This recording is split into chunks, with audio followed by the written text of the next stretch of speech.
out like Oh shit, marijuana? Pretty soon, out there. No. That's all I heard of. we're ready.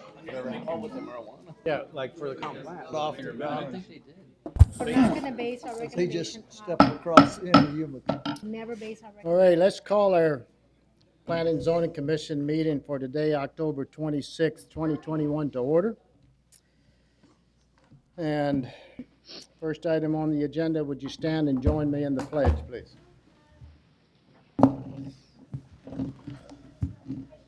I pledge allegiance to the flag of the United States of America and to the republic for which it stands, one nation, under God, indivisible, with liberty and justice for all.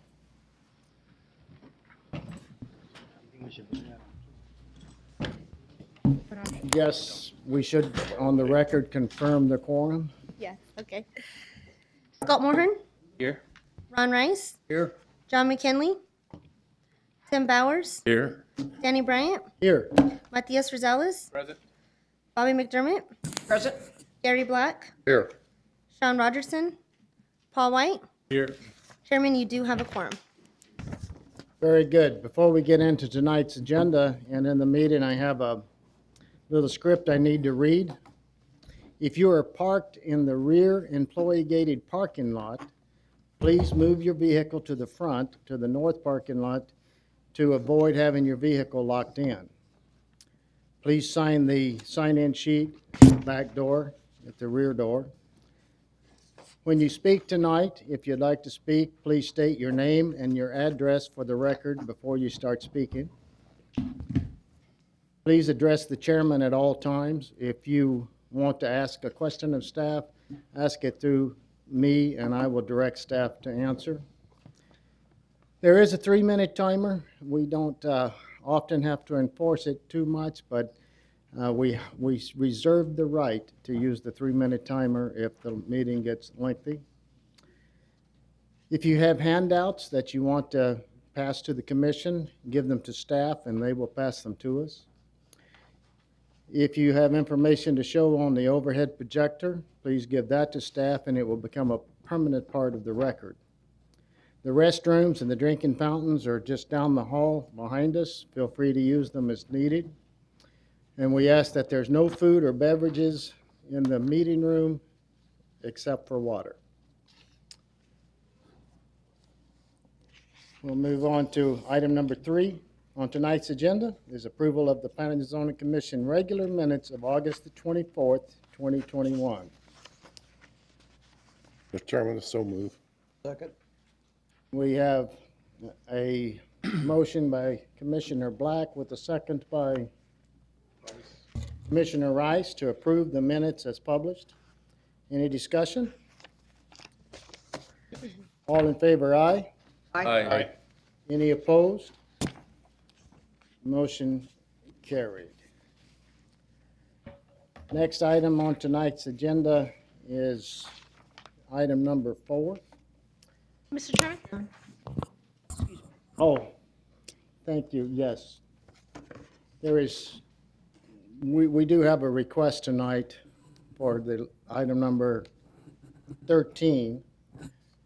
The request comes from the applicant and asks that it be continued to another night. So if there's anyone here waiting for that number 13, we want to get it up and out first because we will open the item, but we do plan to continue it to a date uncertain at this time. Do we have to put a date? Mr. Chairman, at this time, the recommendation from staff would be to have the applicant withdraw the item, request withdrawal of the case, and then apply at a time when he's ready to proceed with a new case, rather than simply continuing the case, due to the fact that major amendments are only processed once per year. And Right, but if he pulls it, then he can't process it again for a year. Is that correct? that's the case regardless of whether it's continued or it's pulled. If it's continued, it has to be continued until next June to be processed with the major amendment timeline. Process, like I said, major amendments are only processed once a year, regardless of the fact that this one So is a if the continued item. commission heard the case tonight and said, we want more information, we want to continue it to next month, you wouldn't let us do that? Mr. Chairman, you could continue it to, That's what as he long said. as it falls within this calendar year. The board would have to take action, We'd have to continue it to December, in other words. well, November, so that the board can hear it in December. Right, the latest would be December. November. For the commission, We know Oh, the board has to hear it as well. yes. Yes, the applicant is in the room. Would the applicant come forward and address that request? We want to know what we're going to do before we open the item up.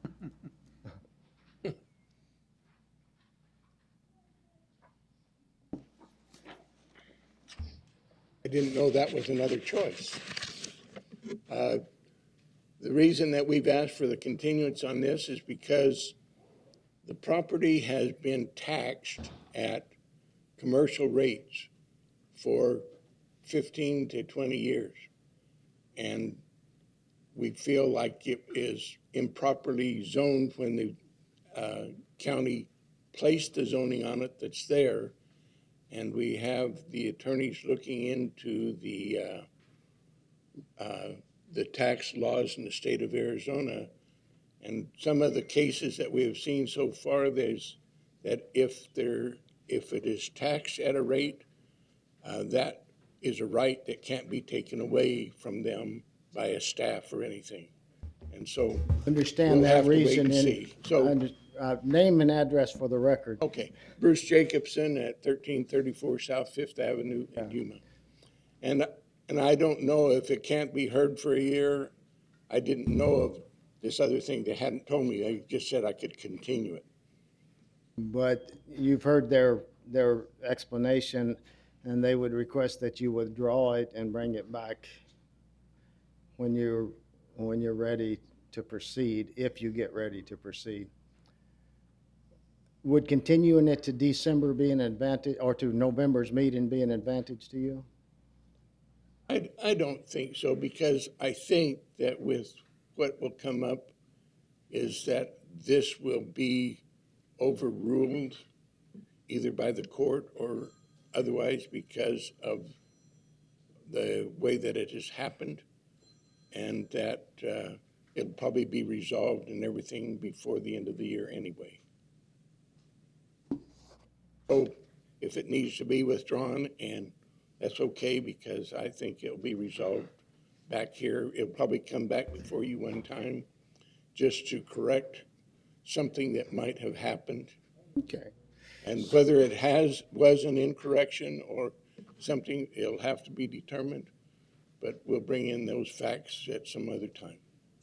All right, so the applicant is officially requesting withdrawal. Staff can do that, right? We don't need to act on a withdrawal. Mr. Chairman, the staff would just ask that you take no action on this case. We take no action, and based on the applicant's suggestion, we take no action on this case. Is that reasonable? And thanks for listening. Well, thanks for coming and visiting with us, Bruce. Mr. Chairman, Always good to see you. can you do it by motion? Sure, we'll do it. Chair's looking for a motion that we take no action on this case number 13 tonight, which is Major Amendment Case number 21-05. Is there such a motion? I make a motion. Well, we have a motion by Commissioner White with a second by Commissioner Rice to take no action on this item. Is there any discussion? If not, all in favor say aye. Aye. Any opposed? Unanimously approved. Thank you, sir.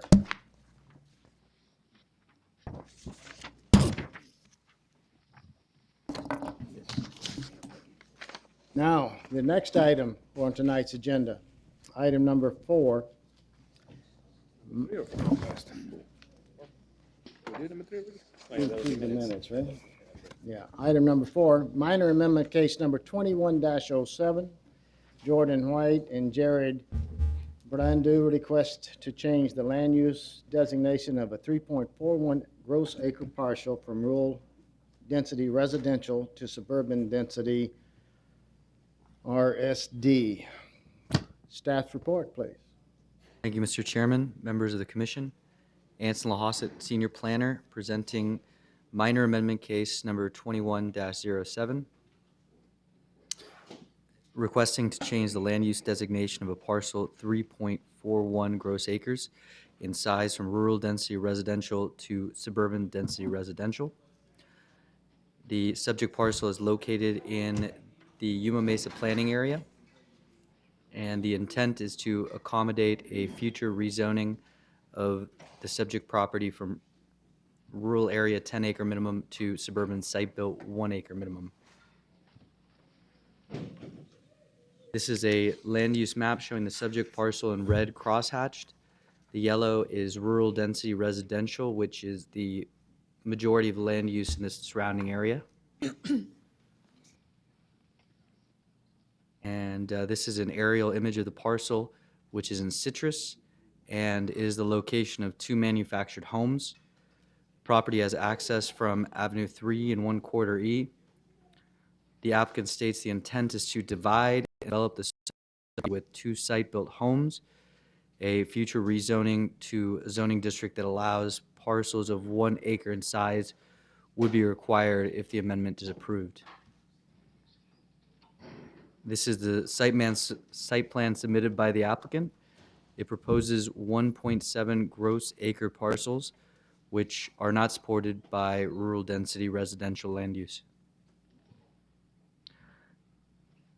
This is a view looking east at the subject parcel from Avenue 3 and 1/4 E. Staff received no comments from property owners within the zoning notification area. Antonio Martinez of MCAS provided the comment that the subject parcel is located half-mile from the 65 decibel noise contour, and a recorded abrogation easement is requested. Staff recommends denial of minor amendment case number 21-07 based on the change will allow for inconsistency with existing and zoning land use development patterns. The amendment does not address an oversight inconsistency or other land use related inequity, and the land use is not an overall improvement to the plan and is solely for the good or benefit of this particular owner. Mr. Chairman, this concludes staff's presentation. Are there any questions for staff? I bet there is. Any commissioner have questions of staff? Not right now. Can you clarify item number 2, your second reasoning? Oversight and consistency, what is that specifically?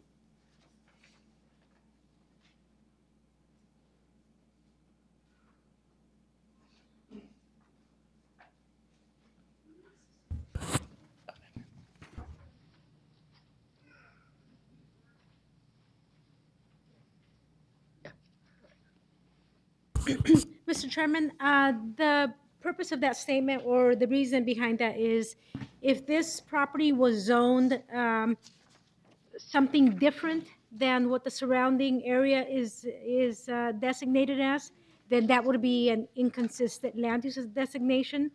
In this case, the subject property is designated the same as all surrounding parcels. Therefore, it is not inconsistent with the surrounding area.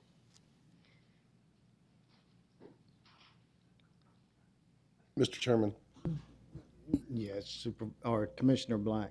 well, I just, I'd like to see the area again. Have you got a site picture of it so we can actually see that?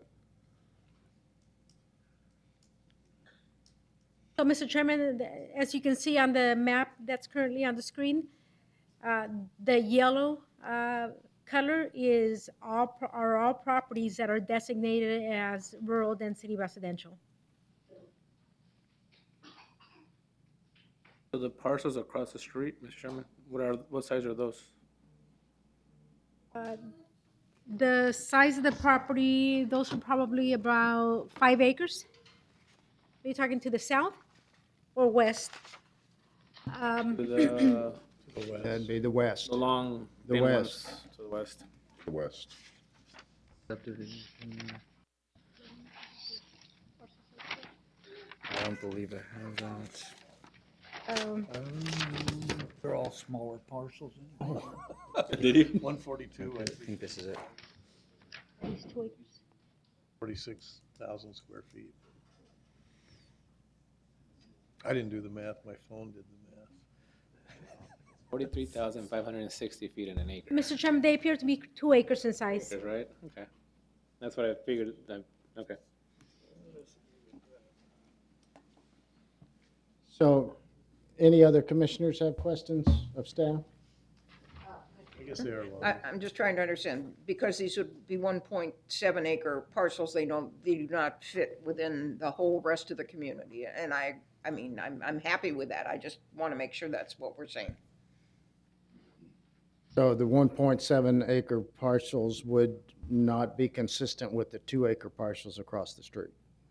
Mr. Chairman, parcels of less than 2 acres in size would not be consistent with the existing land use designation and the existing parcel sizes surrounding the subject property.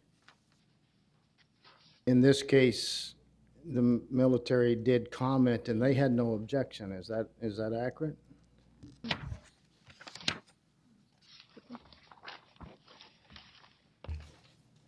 They just want a navigational easement.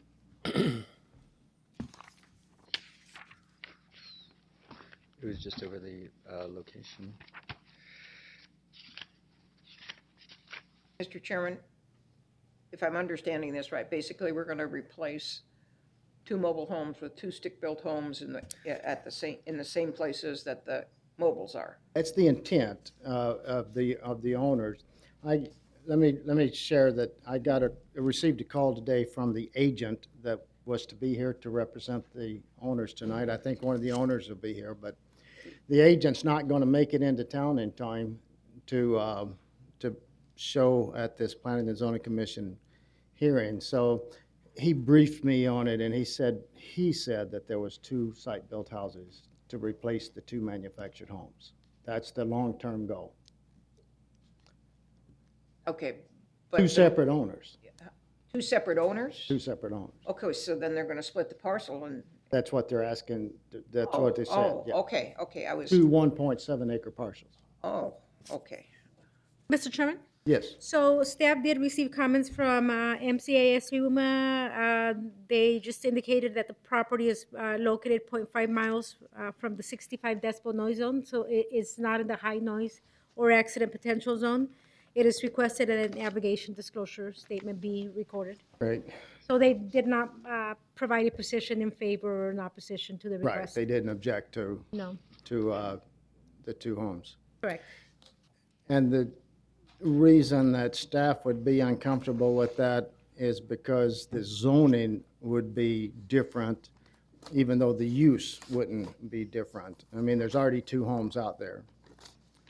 Is there any other way for an applicant to get that property split except the method that they were advised to take by planning and zoning?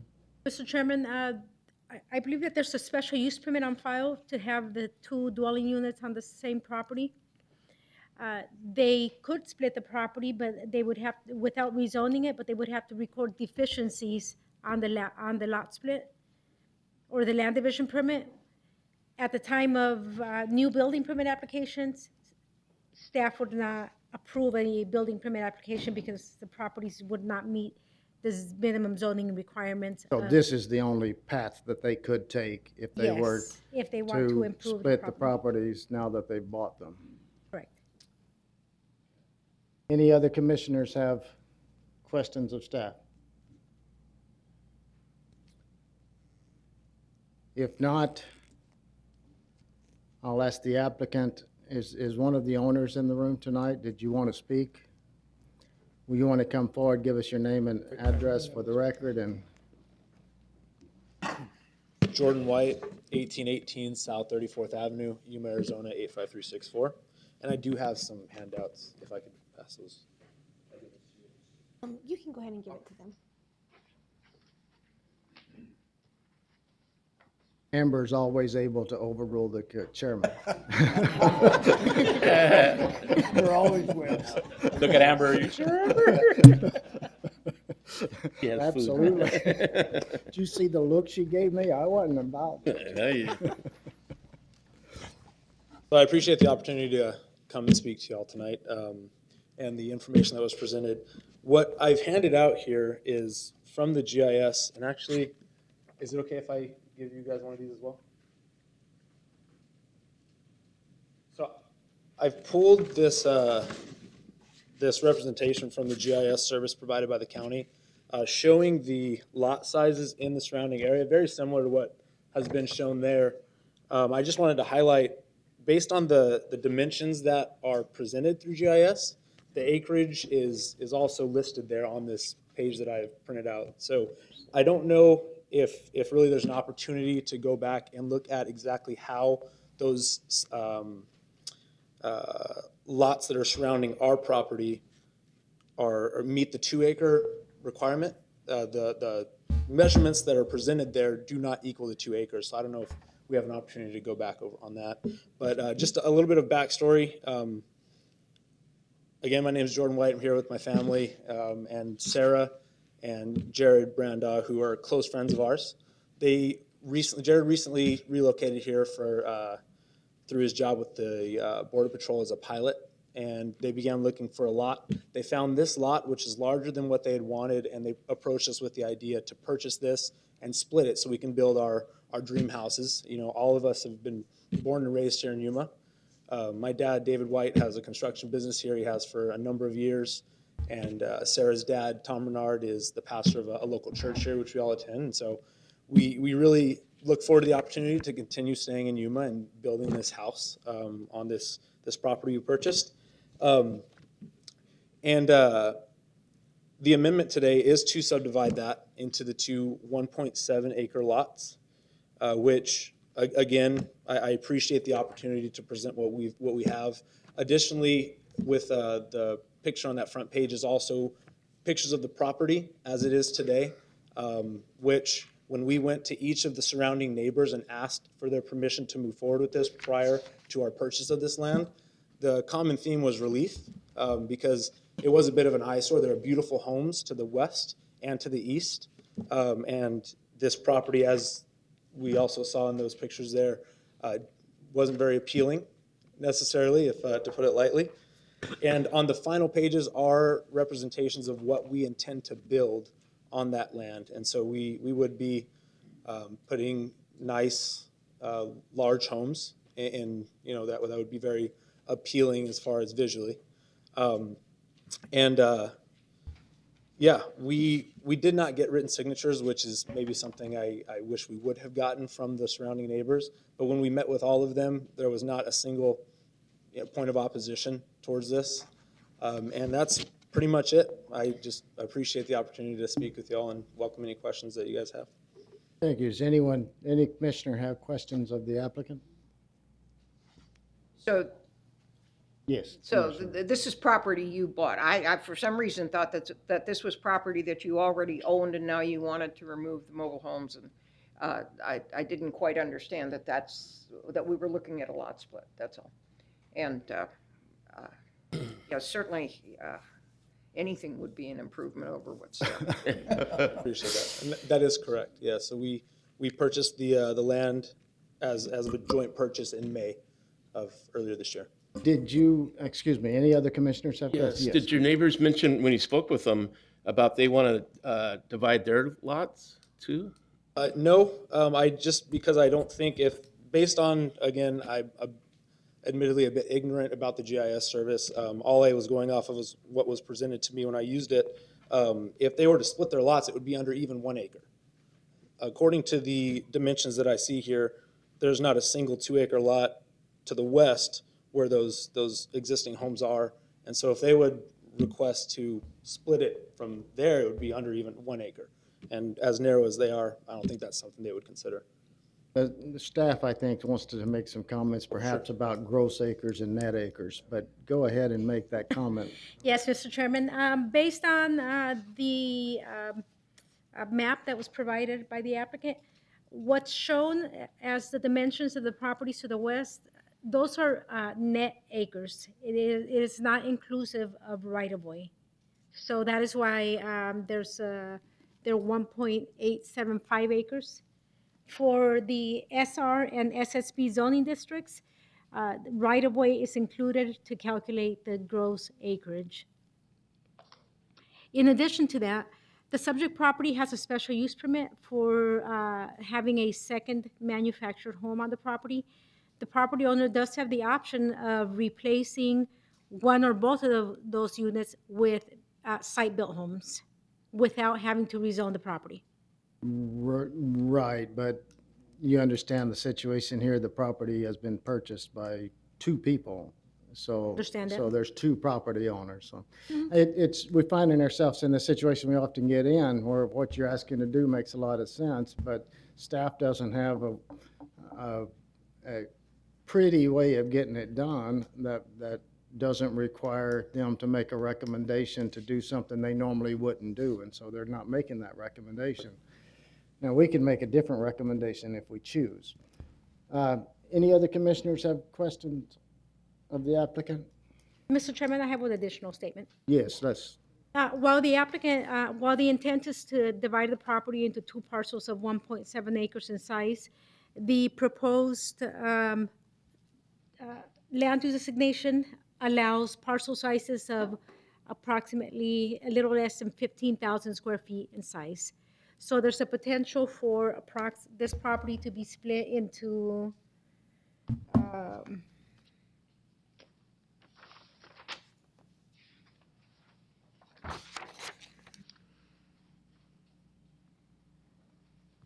ten pieces, huh? approximately 8 parcels if the land use designation is changed. Now, let me follow through on that. Tonight, they're asking for this minor amendment. They would still have to come back for the zoning, is that correct?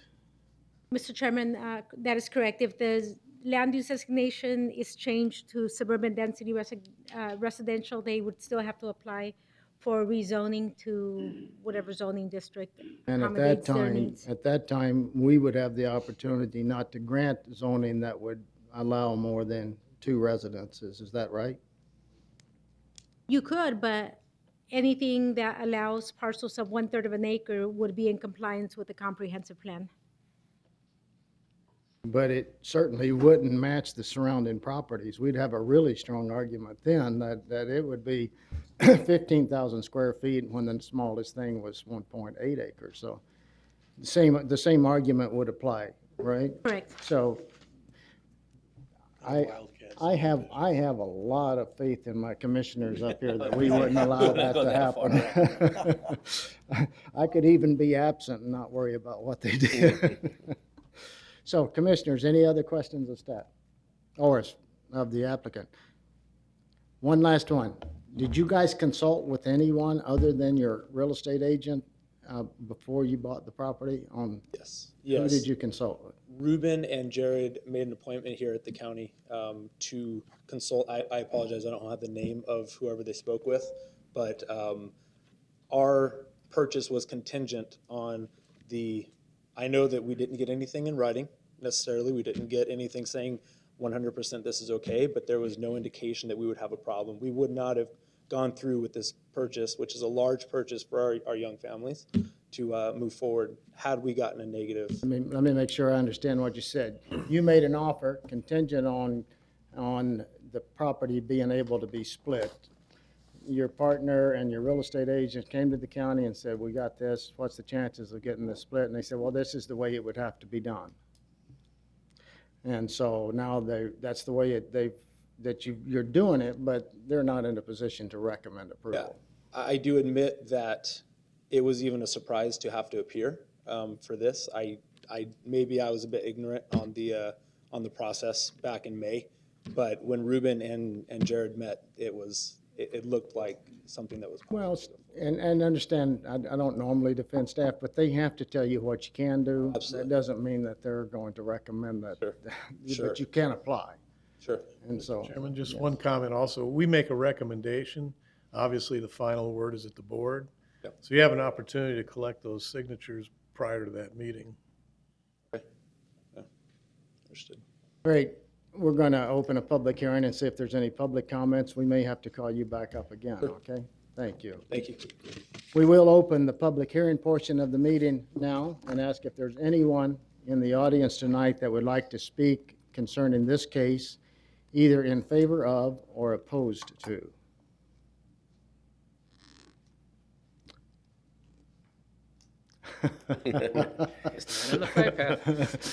He's going to come and tell us how much he likes this project. Antonio Martinez, MCAS Yuma. I just want to clarify that MCAS does not object to this request. It is far away, half a mile from our noise contours, our 65, and is far away from the BMGR buffer zone, which is the two things that we normally look at. And the last thing is we did request a navigation easement because it's near a flight pad because of the noise contour. So that's the only reason. I just wanted to clarify that we do not object to this request. We would have been disappointed if you hadn't have got up and talked to us. Yes. Thank you, John. Thank you.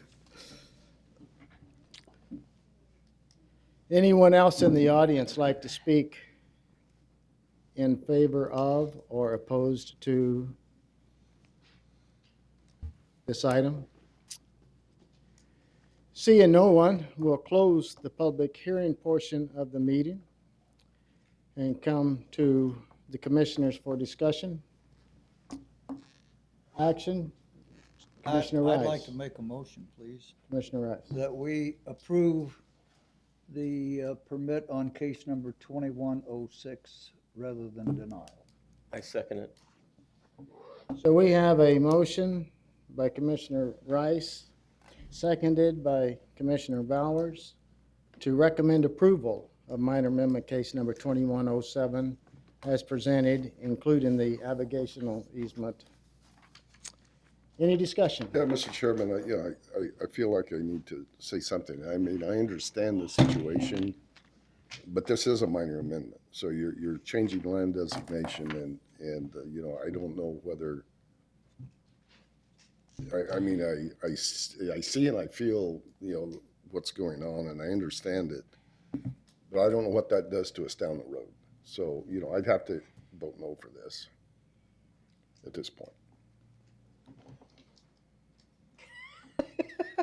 Oh, I'm sorry, I'm black. Any other commissioners want to make any statement? If not, all in favor of the motion signify by saying aye. Aye. Any opposed? Just one nay.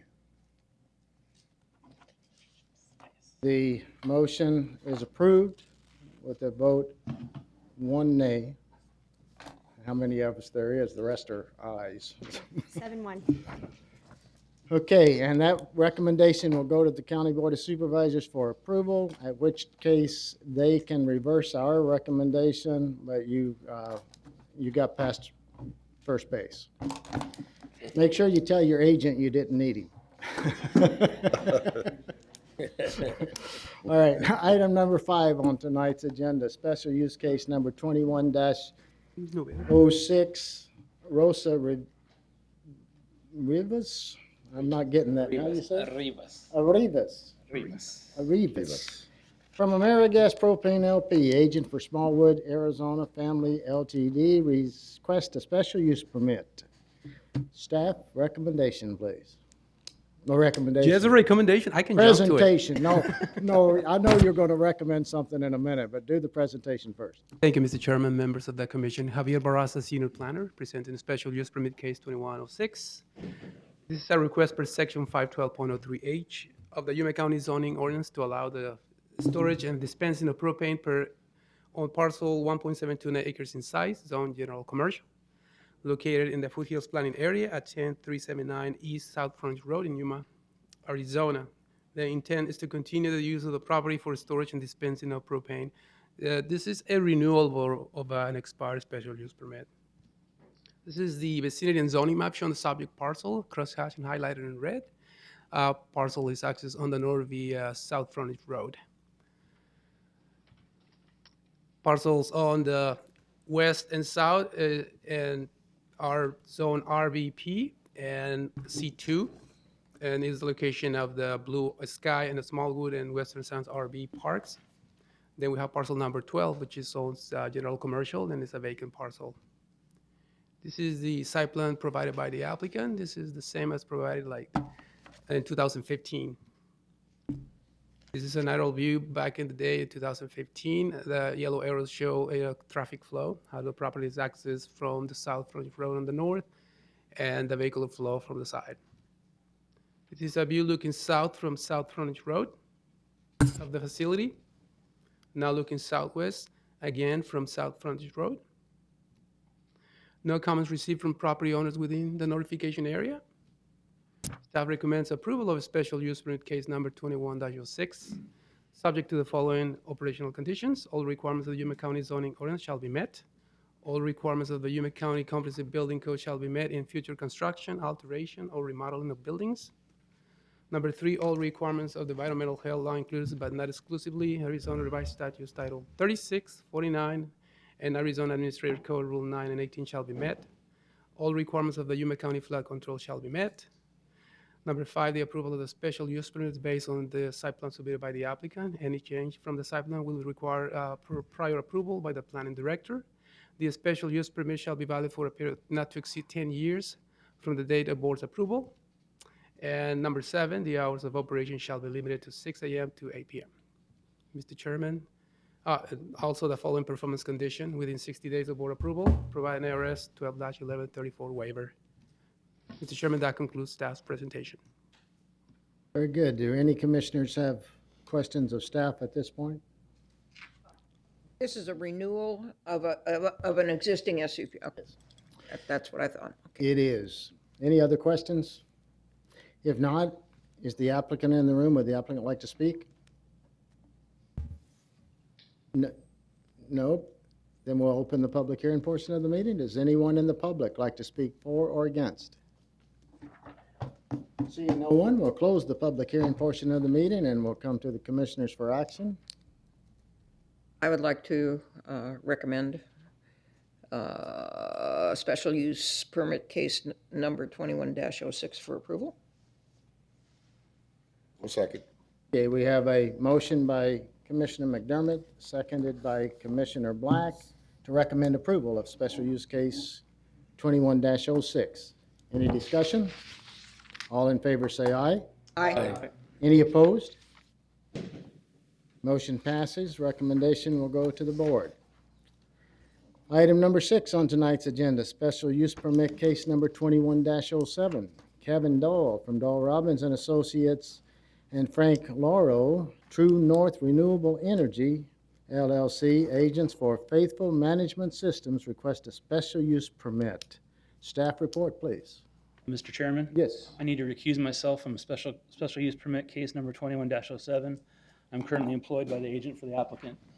Let the record show that Commissioner Mulhern has declared a conflict on case number 21-07 and will not participate in discussion or voting. Staff report, please. Thank you, Mr. Chairman, members of the commission. Anson Lahosett, Senior Planner, presenting special use permit case number 2107, requesting a special use permit per section 61403L of the Yuma County zoning ordinance to establish an organics recycling facility with anaerobic digestion with composting on a parcel approximately 149 acres in size, zoned heavy industrial. The subject parcel is located in the Yuma Mesa planning area, and the intent is to establish an organics recycling facility with composting. This is a vicinity and zoning map showing the subject parcel in red, crosshatched. There are 7 parcels within the 300-foot notification area. Parcels to the north, east, and south are zoned RA10 and are either in agriculture or are fallow. Parcel 004 to the southwest is zoned HI and is the location of the South Yuma County landfill. Parcel 002 to the west is zoned HI and was approved as an expansion of the landfill with a special use permit. Parcel 003 to the west is zoned HI and is the location of a recyclable glass company. This is an aerial image of the parcel. The South Yuma County landfill is directly across Avenue 1E, southwest of the subject parcel. The site plan submitted by the applicant. A conceptual exterior elevation provided by the applicant. This is a view looking north from Avenue 1E. And this is a view looking west, southwest at the subject parcel from County 19th Street. Staff received no comments from residents within the zoning notification area. Tyler Williford of Arizona Game and Fish Department stated that the project site is a potential western burrowing owl habitat. They provided recommendations to lessen potential impacts. M.E. Finch of MCAS Yuma provided a determination of compatibility for the proposed use and requested that measures to achieve a noise level reduction be incorporated into the design and construction of portions of these buildings, and that an FAA notice of proposed construction or alteration be filed.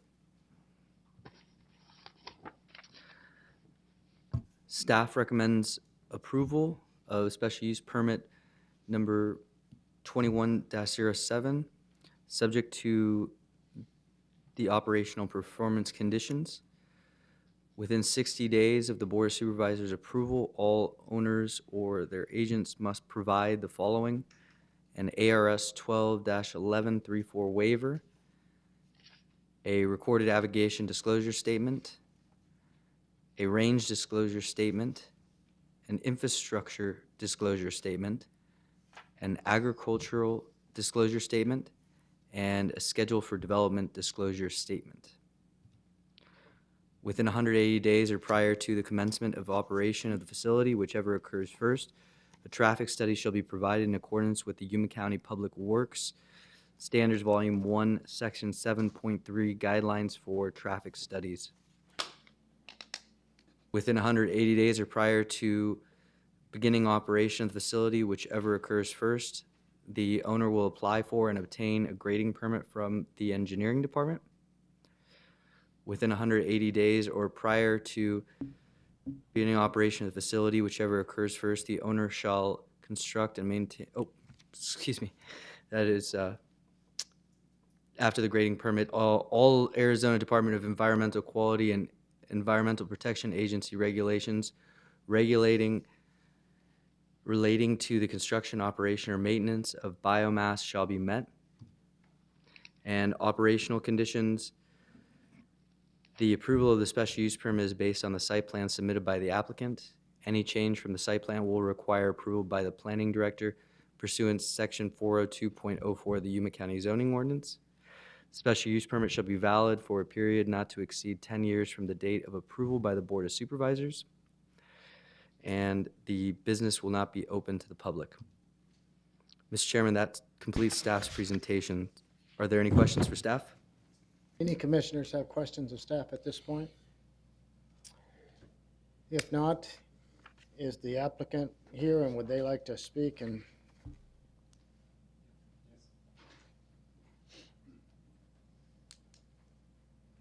name and address for the record.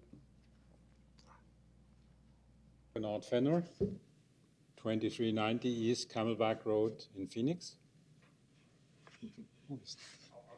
Okay. I missed that guy.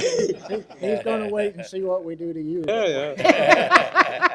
We have prepared the presentation, Mr. Chairman. He's got your back. Of the Commission. We appreciate to be able to present our case here. We have split our presentation between me and Frank Laura. Can you put that into the presentation mode or full screen? That's just a PDF. Oh, it's a PDF. So basically, can you go to slide 2, please? Yeah. Slow moving PDF. So who is True North Renewable Energy? we as a company build, develop, and operate energy to organics energy to waste to energy facilities. And we produce compost out of that organics and the renewable natural gas that is equal quality to natural gas. And we are fully owned by True North Venture Partners, who have the headquarters in Phoenix. And True North Venture Partners also invest in different other business fields. Actually, the CEO of True North Venture Partners is the chairman of First Solar, has built First Solar up by Gabriel. They own us and they support our business activities. This picture shows nicely what kind of organics we are processing in such a facility. So if it's pure green organics, it's collected food and green. If it's food organics, so we can process kind of any organics, not agricultural, not manure. We don't process manure. It's all organics material that is residues that is not being used. And we convert that into compost, into an organic compost. And at the same time reduce greenhouse gas emissions, because if that organics lands on the landfill, it emits methane, which is much more powerful and harmful than CO2.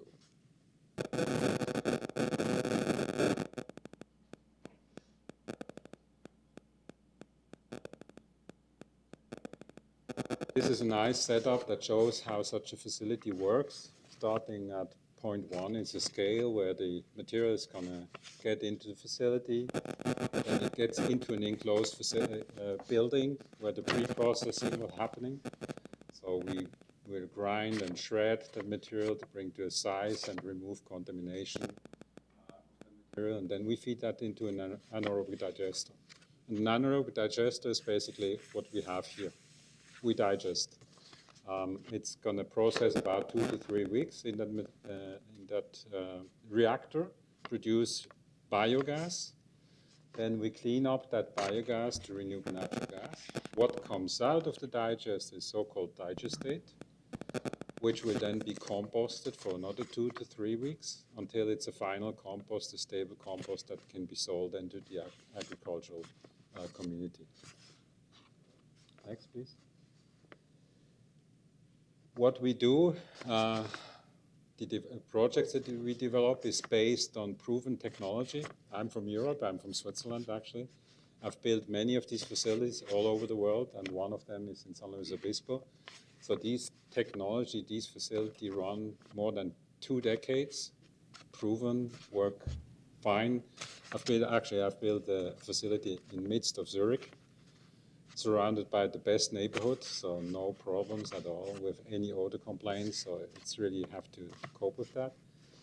And also in California, there's meanwhile 3 facilities with that type of technology. We call that high solids anaerobic digestion. It's a complete difference to a low solids, which is handling manure. And fully enclosed facility, as you can see here in San Luis Obispo in Paris, with Ciandar, who is our neighbor here at this site with the landfill, and in Escondido with EDCO, just starting up the facility. Frank? Thank you, Bernard. Mr. Chairman, members of the Commission, my name is Frank Loro, 2390 East Camelback Road in Phoenix. If we can go to the next slide, please, Mr. LaHoset. So my background's in the natural gas industry. I actually worked on putting in the natural gas interconnect for the CR&R Paris facility. So what you'll see here is really kind of some architectural renderings to this facility. Our goal is to really put together a state-of-the-art solution that really blends into the natural desert environment. So we have a really top architect who's been working on a lot of these different facilities, and really want it to look nice with landscaping, block walls, things like that. Next slide, please. Here is an idea of what the gas offtake is. So we'll actually, I've been working with Southwest Gas to interconnect with them to put that gas into their system. They actually have a 6-inch gas line. And in the winter months, when it's fairly cold, all that gas is going to be used locally within their system. However, in the summer months, when there's less demand, they'll actually compress that gas into the Kinder Morgan lateral, where it'll be burnt by APS and the power plants to produce power for Yuma County. So, next slide. Several environmental and economic benefits of this type of facility. Number one is producing renewable natural gas, about 4 million gallons equivalent a year. We'll also be reducing greenhouse gas emissions, equivalent to taking roughly 34,000 cars off the street. We'll also producing organic compost for the local agricultural community, vegetable crops, things like that for human consumption. There's also the economic benefits too, creating 40 to 50 full-time permanent mortgage-paying green jobs here for Yuma, in addition to about a $300 million capital investment in the community. So, we go to the next slide. Really, we've kind of brought a team of folks here. It does take a team to deliver these types of projects. They are highly regulated. We have Tony Walker with Geologic Associates here. They're an environmental engineer. He's available to answer any questions you have on some of the ADEQ regulations. We also have Dahl Robbins and their team here as our local civil engineer to answer any questions. And so with that, I'd like to see if you have any questions as well for us. Mr. Chairman, I do. I've got several because it's, I think I made a mistake years ago when we put the dump in down there because of what it's created in the environment. And I guess my key questions are, how about flies, bacteria, and smell, and those types of things? Yeah, no, that's a fantastic question. And really, you know, as my colleague Bernard mentioned, you know, these types of facilities are over in Zurich and high-end residential homes. If you go over to Paris, California, CR&R's facility, 800 feet north of them is a residential community. Our odor control starts with the technology. First of all, we have a fully enclosed receiving building. So when trucks pull up, it's within a building, we have quick roll-up doors that they roll up, the truck dumps its load, then they close. We have negative air, meaning that we're pulling air into the building, we're not putting air out of the building. So, and then is what we also do, before we discharge any of that air, we run it through with something called a biofilter. A biofilter is a very common technology in this type of industry, the organics industry. It really treats all of the odors and odoriferous compounds to not create any kind of odor issues out there. So, you know, regarding, I think, some of the first issues you brought up, you know, a lot of the birds and vectors and things like that, having that fully enclosed receiving building is going to kind of take care of that problem first and foremost. And then some of the technology, you know, will happen, you know, on the odor side as well. I think it's great technology. I just have that concern, and that's really the only one I have. So thanks. Commissioner McDermott. Yep. Very interesting, and it's a cool project. I've got a couple of three questions. What is your initial biomass source? What are you going to be bringing in? Yard waste, so grass clippings from residential homes, commercial landscaping, as well as food scraps from restaurants, grocery stores, residential, commercial as well. So. Okay, so it's just locally generated stuff? No, this is more of a this is a regional facility. Okay, so, okay, that brings me to, there's already quite a bit of traffic in that area with the dump and the glass place and whatever. I'm just wondering how well the road is capable of handling. How many trucks a day do you figure that you'll be bringing in? We'll be bringing in roughly 100 trucks per day. Okay, so that needs to be looked at. And one of the requirements that they've recommended is a traffic impact study. Correct, already, correct. And you're not objecting to that? No, not at all. We insist on one, so. Yeah, no, I just that occurred to me. Where are you going to get your water from? There is actually a on-site well, and we will more than likely put a new one in, so it'll come from the aquifer. Okay. I had noted potential for fly problems as well, and I noticed that you have, so after it's been digested and whatever, on the north side of this drawing, you show a lot of compost piles. Yes. Okay, so that's already been treated, right? Yes, so it's already spent 3 weeks inside the anaerobic digester, breaking everything down. Correct. Then we separate out the liquids from the solids. The solids then go outside and they become composted on aerated static piles. So it's a much different sort of technology than maybe traditional windrow composting that you generally see. We're not just piling up these piles and letting them sit there and decompose. It's actually really engineered composting. I'm a civil engineer by training. Bernard's a mechanical engineer. Is what we're doing is we're actually pouring concrete pads that are perforated on the bottoms. We are actually putting temperature probes in our compost piles. We are then blowing air through the bottom of these piles in order to accelerate composting and making sure that we are keeping aerobic conditions, because going back to your question about odors, when do you have odors? Not during aerobic, but anaerobic. So by blowing air, you're maintaining aerobic conditions, preventing odors from occurring. We're also putting 12 inches of finished compost on top of that. So this is already composted, fully finished material, and that just acts like essentially a filter. Okay. I think a question on the piles. These are finished compost piles. They're where you Correct, say, I realize that. finalized. This is probably relatively fine material. Before we send it to the agricultural market, we're going to screen it and make sure it's usually about a ½ inch minus, roughly. Okay, couple of things is wind. We get a tremendous amount of south wind. So whether there would be blowing material from your site that might, I know there's a lot of date groves around this area, and they are really, really concerned about food safety. And so I know that would be something that it would be great if you put out the information as to the safety of your materials, so they wouldn't have to worry about that. You talk about 40-foot flares. Are you burning off gases or? No, that's really just for emergency purposes, or if there's maintenance or things like that. For example, if Southwest Gas has to do some work on their pipeline and we have to shut in, then we would actually flare that gas for that period of time. Okay. But we're talking very limited type flare hours. It's also a fully enclosed flare, so you're not even going to see a burning tip at all. So.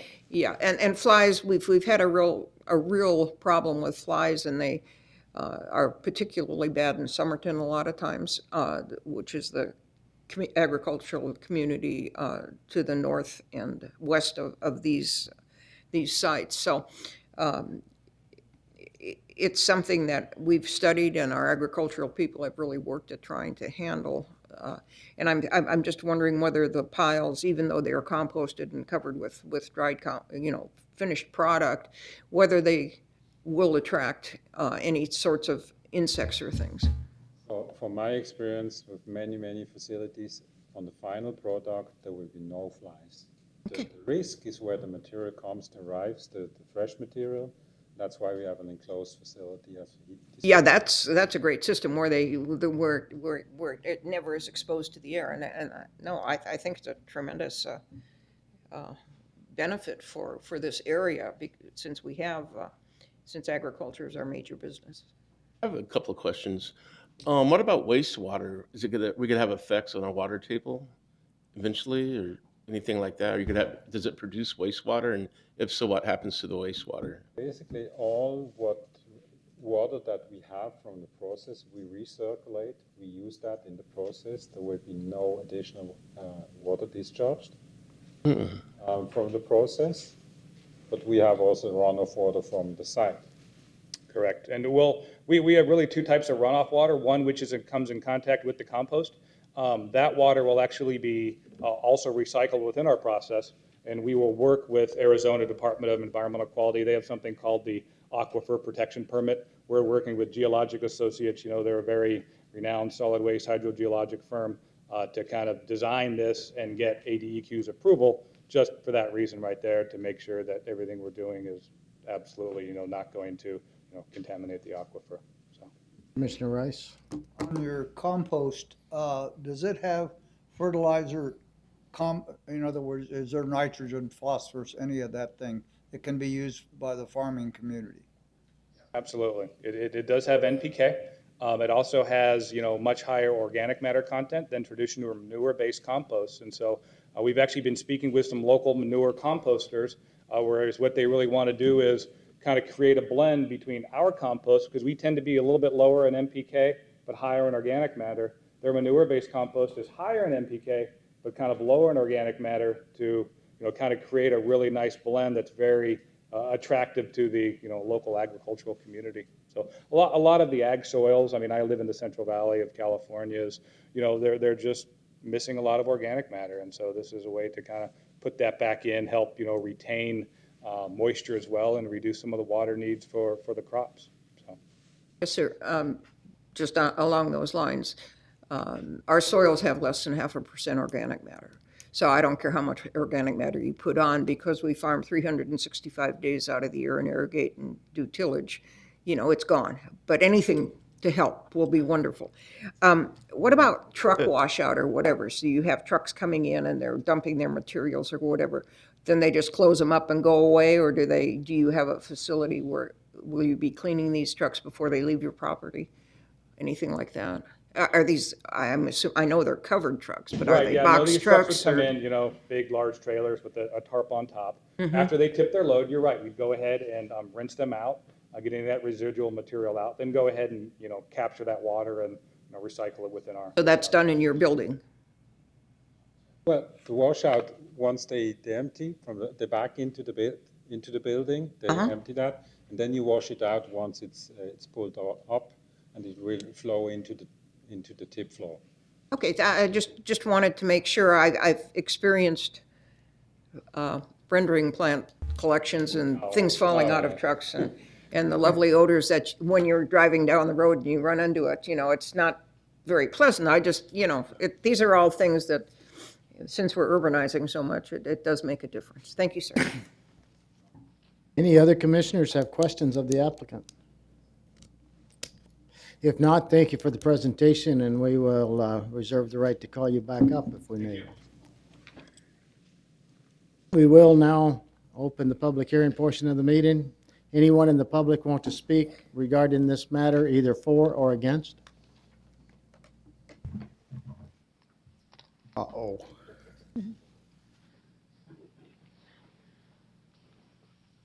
Tony Martinez, Marine Corps Station, Yuma. As staff mentioned, we provided a determination of compatibility stating that this area is for high industrial use. I just want to mention that it's very important that the company files the FAA 7460-1. That's the notice of construction in that area, because it's on a 75 dB noise contour, meaning that the flights, all the aircraft coming from the airfield, from the BMGR, they're flying low. That's the reason the noise is higher. So we want to make sure before they start construction that that 7460 is filed with the FAA. And that's not a requirement from the air station. That's a requirement from the FAA. But we are held against in the middle, since we're the air base in the area, and we're the ones in control of all the airspace. Our staff would not leave you out in the cold. It's on item number 3 on the screen, so. I just want to emphasize, out of the entire thing, I want to emphasize the importance of that submittal. Thank you. I have a question. Yes, one question. Does that ever change that flight path, decibel, route? It does not. Once it gets actually in place, there's so many variables that go into it that it is difficult to change. And they look at the winds, they look at the safest routes and things like that. So. And the reason I ask is I drive by there a lot, and I never see any low flying planes. But you're saying that's the one that's the lowest. But I buy every day, twice a day, and I never see them. But okay, I'm thinking maybe that was 20 years ago, and maybe it changed or something. No, it's the range is, as always, is getting more trainings, and since this is actually the only place where they can come and do everything that they do, as far as like DOD. Very good. Well, thank you for those comments, and staff's got you covered there on item number 3. Might do it in the middle of the night when we're asleep. Yeah. Anyone else in the audience like to speak in favor of or opposed to this item? If not, we'll close the public hearing portion of the meeting. And if I could just ask the applicant, what's timeline? What's your best guess timeline? Assuming all the permitting goes through okay. We probably have a year of permitting and engineering work to do, and through the end of 2022, and then we were looking at breaking ground in 2023, and it's about year and a half to a 2-year construction. So really 2025 being operational. Very good. Anyone else have questions? If not, we're back to the commission for discussion and action. Mr. Chairman, Yes. I really think this is a high-tech, really something that we're really looking for in the area to begin this high-tech area. We see it in Phoenix. We see it in Phoenix all the time. I think it's a great project. The only concerns I had, I think I put them out there, but I would recommend approval of this special use permit based on what I've seen today. That's a motion. I'll do that as a motion. We have a motion by Commissioner Black. Is there a second? I have whatever. Uh, Mr. White. Commissioner McDermott seconded that motion to recommend approval of special use case 21-07 as presented by staff. Any further discussion? All in favor say aye. Aye. Any opposed? Motion passed unanimously. Recommendation to the board is for approval. Thank you, Gary. Mr. Chairman? Yes. One thing I would, gentlemen, since you're 3 and 4 years down the road with operations, it would really be advantageous to our young people if you contacted the University of Arizona or the Arizona Western College, which it has a lot of science and technical and food safety and stuff like that, with the types of employees you'll be needing, so that perhaps you can hire locally. I don't know. And that's really our intention. We've actually, I think. Mr. Chairman, Yeah. any comments have to be made into the, Yeah, sorry that we can't do the They've already long discussed it with distance stuff. JYDC and all that stuff. Apologies, but no, and I know that Greg was here with Greater Yuma County EDC. We've been working very closely with them, Great. talking about some of the hiring programs, workforce training, and we've got a little bit of work before we're ready to get there. But I think that's a great idea, and we're absolutely supportive of hiring locally because we know you have a great talent pool here. So Very good, and thank you for Thank you, coming. sir. Item number 7 on tonight's agenda, rezoning case number 21-20, Naja Diaz, agent for Rydell Holdings LLC, requests rezoning of a parcel 5.29 acres from general commercial C2 to recreational vehicle subdivision RVS. Staff report, please. Thank you, Mr. Chairman, members of the commission. Juan Leal Rubio, Senior Planner with the Planning and Zoning Division. This request is located in the Foothills Planning Area at the northeast corner of Fortuna Road and County 13th Street, and the intent is to develop a residential subdivision. You'll see on the screen the vicinity map that shows parcel 14 crosshatch, which is the location of the subject property. Surrounding uses include parcel 13, also zone C2, currently vacant, open desert. Parcel to the west is part of parcel 98014, also zone C2, also open desert. And further to the west is the portion that you see here is zone RVS, open desert. To the south, we have state of property under the jurisdiction of the state of Arizona, zone RE10, open desert. And to the east, we have parcels 15 and 16, zone RVS. Parcel 16 is will be part of this development, which is already zoned, part of this same subdivision. You can see here the layout of the proposed Los Agaves subdivision. To the northwest, you'll see project Major Amendment PA 2102, which will be presented later on tonight. And here you see the layout, different faces. This is the aerial imagery that shows the location of the property in red. The solar plant to the east, and everything else is just open desert. This is seen as a future growth area for the Foothills Planning Area. This picture is looking north from the subject parcel, rough terrain. And we received no comments from the property owners within the zoning area. We did receive a comment from Marine Corps Air Station Yuma requesting a navigation and register statements to be recorded. And the Arizona Game and Fish Department, they're noting that this is potential flat-tailed horned lizard habitat and made recommendations on mitigation efforts. Staff is recommending approval of this rezoning case with the following performance conditions. That within 60 days of board approval, the owner shall provide an ARS 121134 waiver, record a range and restricted airspace disclosure statement, and record a navigation disclosure statement. And that concludes staff's presentation. Thank you. Any commissioners have questions of staff at this point? How far is the solar field from the east boundary of, okay. Chairman Bryant, it would appear that about half a mile approximately. Very good. Any other commissioners have questions of staff? If not, the applicant here, would they like to speak? Oh, my goodness.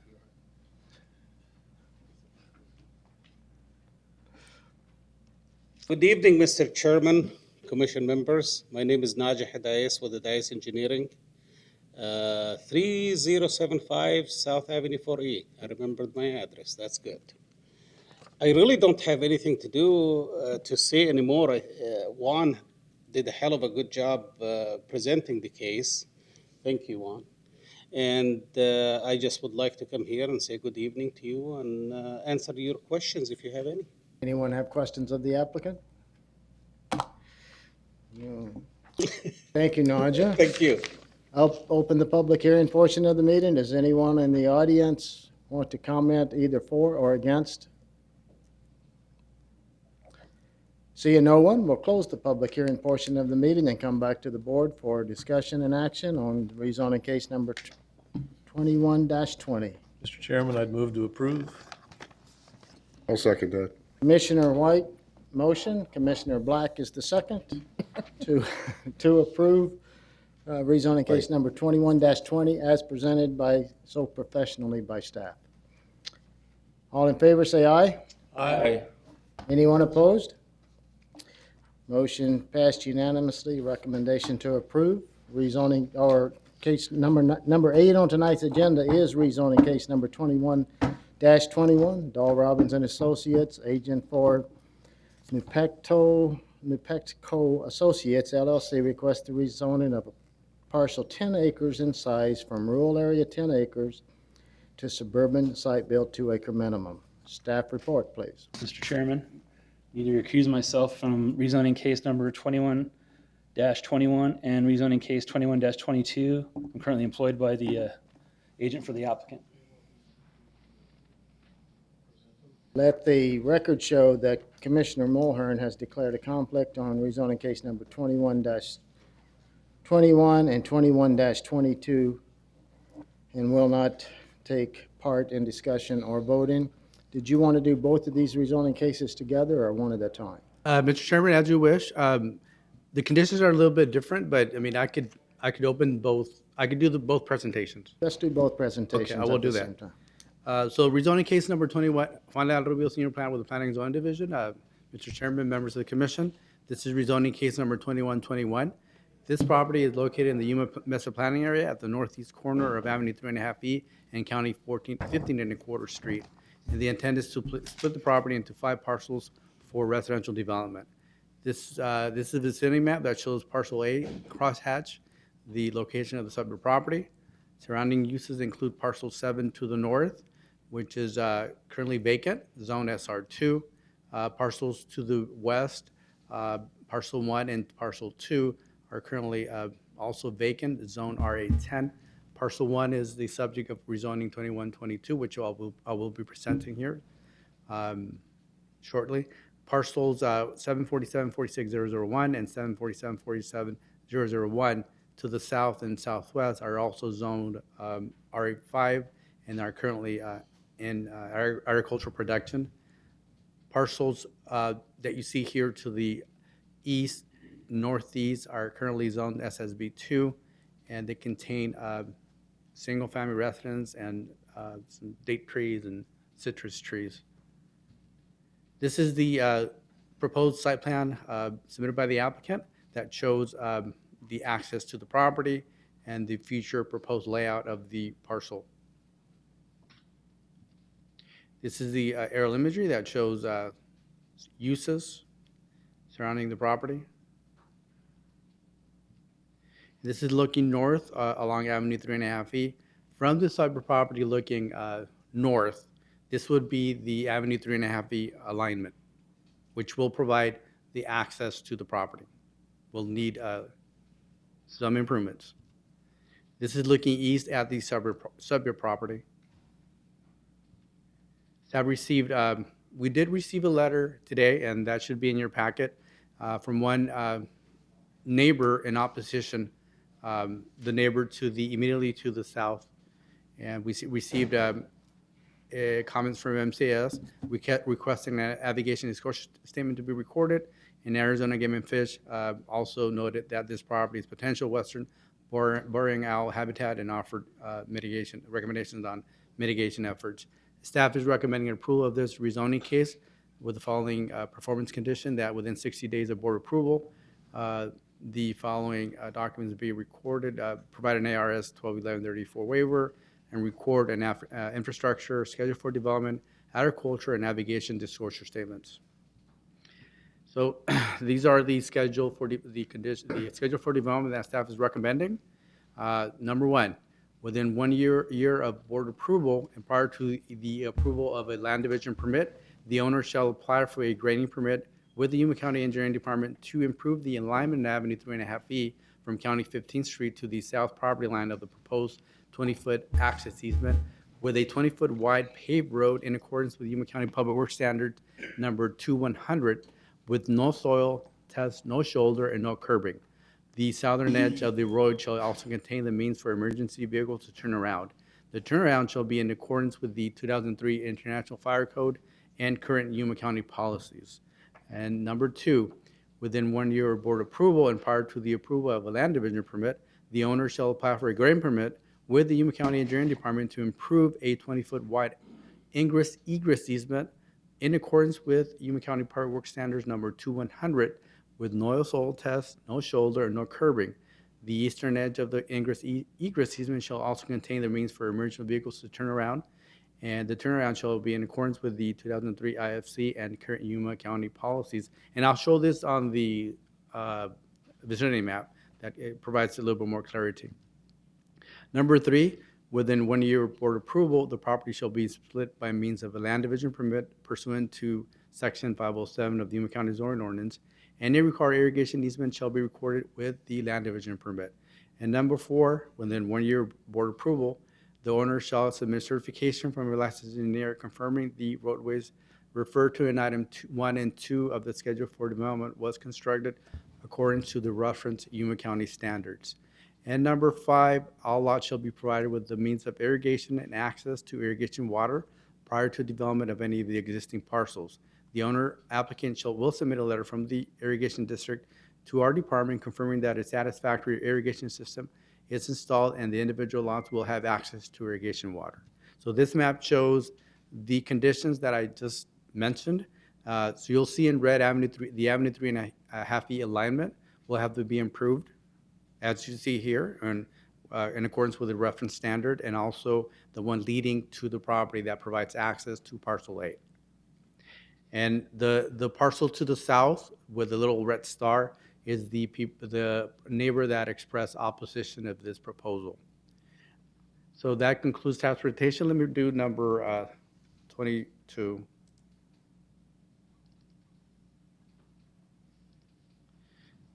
This property also located in the Yuma Mesa planning area, at the southwest corner of Avenue 3.5E and County 15th Street. And it's the same intent to split the property into 5 parcels for residential development. You'll see here parcel 1 crosshatch being the subject property.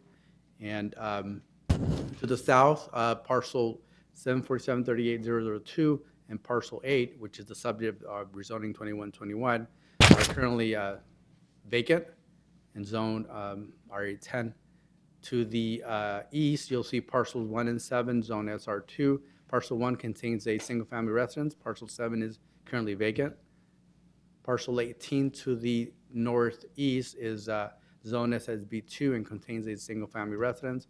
Parcel 21 to the north is zone RA10. Parcels 7 and 8, also zone RA10, each contain, I believe, a manufactured home and a site-built home. Parcels 6, 4, 5, and 6 to the west are currently zoned SSB2 and have single-family residences or are currently under construction. And parcel, well, that was not within 300 feet. But this is the layout that the applicant has submitted. It shows a proposal. This might change. And here you see the aerial imagery that shows in red the separate property and in blue the subject of the rezoning 2121. This is looking north of Avenue 3.5E. This is the Avenue 3.5E alignment. There's currently a paved driveway that will have to be either removed or improved. And staff received, we did receive a comment. We didn't receive a comment from people within 300 feet, but we did receive that same letter. But in this case, the neighbor is not within 300 feet. For this case, MCAS again recommended a navigation disclosure statement to be recorded, and Arizona Game and Fish also provided the same comment regarding the mitigation efforts for the potential western boring owl. And we are recommending the same performance conditions as rezoning 2121, as you can see here. And for the schedule for development on this one, we're recommending the following. Number one, within 1 year of board approval and prior to the approval of the land division permit, the owner shall apply for a grading permit with the Yuma County Engineering Department to improve the alignment of Avenue 3.5 feet from County 15th Street to the south property line of the separate property with a 20-foot wide roadway in accordance with the Yuma County Public Works Standards number 2100 with no soil test, no shoulder, and no curbing. Number two, within 1 year of board approval and prior to the approval of the land division permit, the owner shall apply for a grading permit with the Yuma County Engineering Department to improve a 20-foot wide ingress easement in accordance with the Yuma County Public Works Standards number 2100 with no soil test, no shoulder, no curbing. The end of the egress easement shall also contain the means for emergency vehicles to turn around, and the turnaround shall be in accordance with the 2003 International Fire Code and current Yuma County policies. Number three, within 1 year of board approval by the board, the property shall be split by means of a land division permit pursuant to Section 507 of the Yuma County zoning ordinance. Any required irrigation easement shall be recorded with the land division permit. With number four, within 1 year of board approval, the owner shall submit certification from a licensed engineer confirming the roadways referred to in item 1 and 2 of the schedule for development was constructed according to the reference Yuma County standards. And number 5, all lots shall be provided with means of irrigation and access to irrigation water prior to development of any of the existing parcels. The owner applicant shall submit a letter from the irrigation district to the Department of Development Services confirming that a satisfactory irrigation system is installed and the individual lots will have access to irrigation water. And here again, I will show the improvements that staff is recommending. Avenue 3.5E alignment to be improved, and then the access to the interior lots. The star is again the person in opposition, and that concludes staff's presentation. Thank you. Any commissioners have questions of staff at this point? Mr. Chairman, just for my education, an improved road is a paved road. It's going to be... Mr. Chairman, in this case, staff is recommending a paved road with, as noted here, with it's going to be differ a little from the actual standard. In this case, the standard 2100 is the standard being used and proposed, but with no soil test, no shoulder, and no curbing. And this is after discussing and meeting with the engineer. This is what was agreed. Any other questions? Yes. Will this be on wells and septic tanks? Mr. Chairman, yes. Okay, is the applicant here? Would the applicant like to speak? We'll open the public hearing portion of the meeting. Is there anyone in the audience who would like to speak in favor of or opposed to this item? Yes, sir. Come to the podium, name and address for the record, please.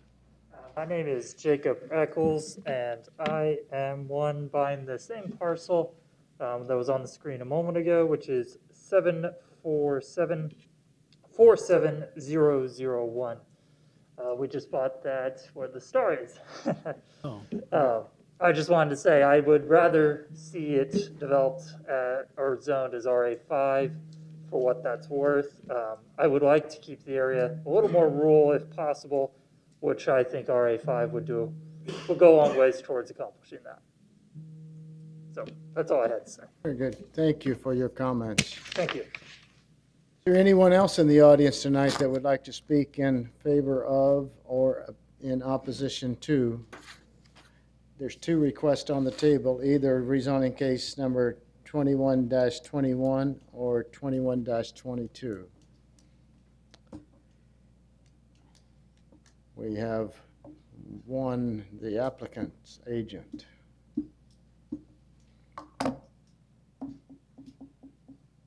Good evening, Mr. Chairman. Adrian Vega, 1560 South 5th Avenue. So just to clarify a little bit about the neighbor concern, there is currently an existing 70-foot USVI right-of-way between the subject parcel RC 2121 and the parcel to the south, plus the setback. So there's quite the setback between parcels, and so there's that right away plus setbacks. So you're looking about 120 feet or so. The surrounding properties are 2 acres, which is what we're proposing here. We're complying to the land use plan. So, and I'm here to answer any questions. And you're in agreement with all the staff's recommendations? Yes, we had an opportunity to review these conditions with staff, and yeah, we're in agreement. Do any commissioners have questions of the applicant? If not, thank you. Anyone else in the audience like to speak during call to the public? If not, we will close the public hearing portion of the meetings for rezoning cases 2121 and 2122. Come back to the commissioners for discussion and action on rezoning case 21-21. Mr. Chairman, will you take a motion? Yes, Commissioner Black. Yeah, but based on that barrier there, I understand where you're coming from, but if there's a barrier there, it's a break, and you have the 2-acre parcels there, so I would make a motion to recommend approval of rezoning case number 2121. I second it.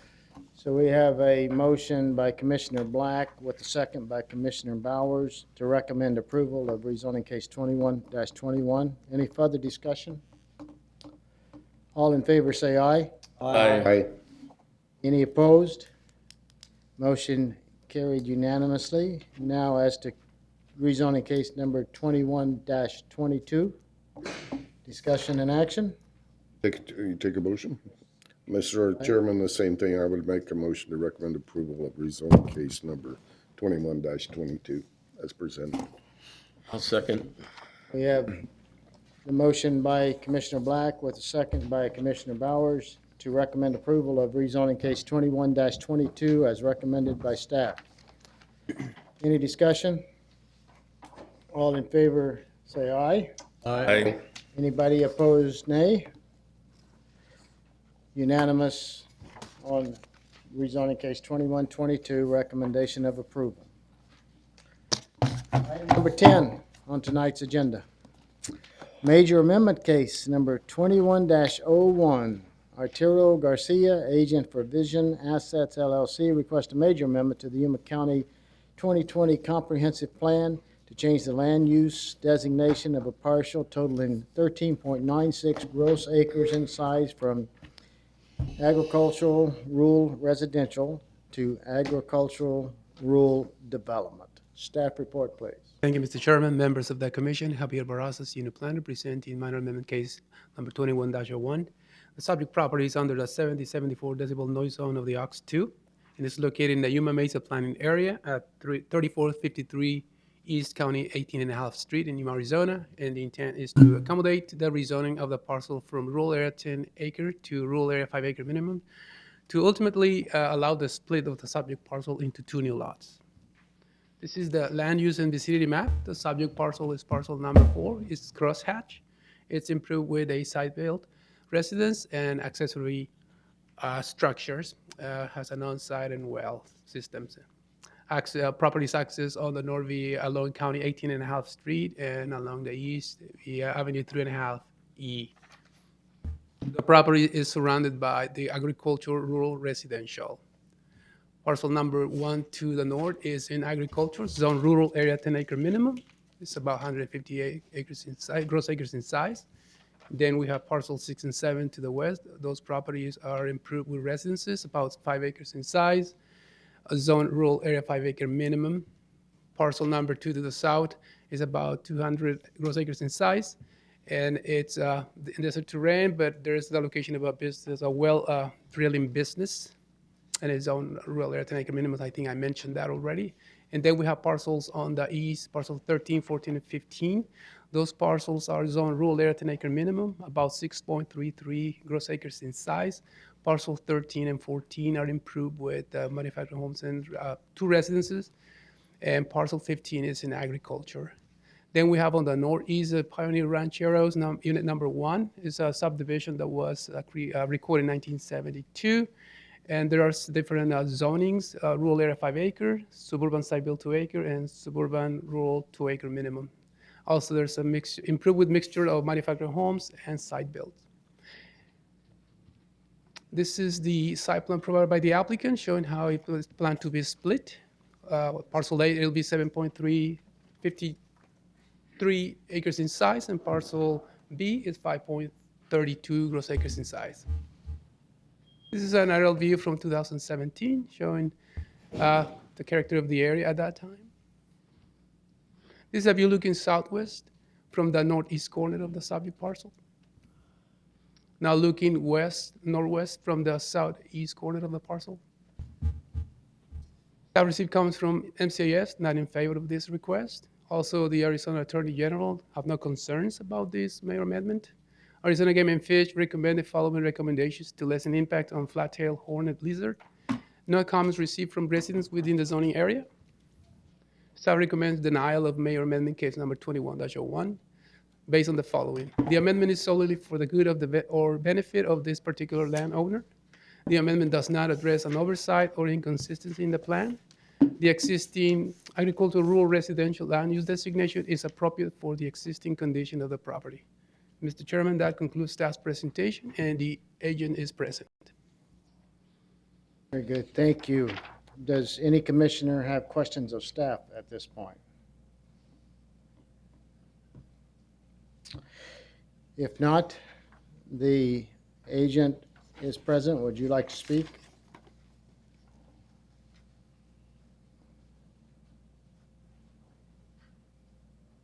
Good evening, Arturo Garcia with Innovar Design Construction, 1843 East San Francisco Street, San Luis, Arizona. So, yeah, that's a perfect picture. I know most of these were grandfathered in, but if we look to the left, we are R5, RA5. We look to the right, every single parcel, it's under the 10 acres. Even though they are shown RA10, the biggest ones are 6.33, 6.33. The rest of them are 3.33, 3.33. Out of the 61 lots surrounding this parcel, they're all close to the 5 acre range. We have 2 areas where we have SR2 and SSB2, but we didn't want to set a precedent in that area, you know. We don't want to overpopulate it. I think that asking for an RA5, it's pretty reasonable. And I'm here to answer any questions if you have any. Do any commissioners have questions of the applicant? So parcels to the east and west, those are currently 10 acres? So to the east, they're zone RA10, but they're actually 6.33 acres in size and 3.33. So they're pretty small. even though they're zone R810. And to the left, the neighbors to the left, to the west, they are zone RA5.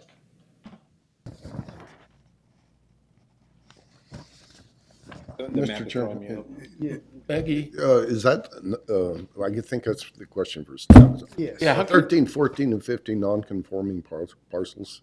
Mr. Chairman, that is correct. They were created in 1974, February 2nd, 1974.